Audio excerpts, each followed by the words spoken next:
Site managers and executives also have similar data reporting to aid in digital performance management that provides real-time views to data and manufacturing KPIs. At the regional level, KPIs from all sites can be viewed, and selecting a region shows all the related sites in the region. Let's go ahead and select one of these sites to get more details on how it's running. Easy navigation is provided on the left-hand side to switch between sites at any point. In the Site Overview dashboard, site information, KPIs, plant alerts, equipment health, and production details can be seen.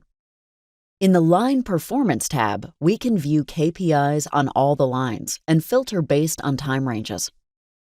KPI trends on the entire site are shown on the right-hand side.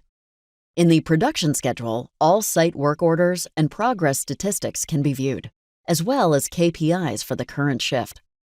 If we wanted to drill down to the line level, we can select different lines at any time using the navigation on the left.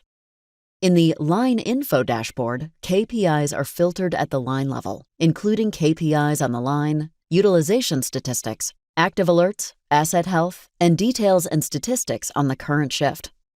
Comparison reports for any type of assets, including plants, are also available used through the Comparison dashboard.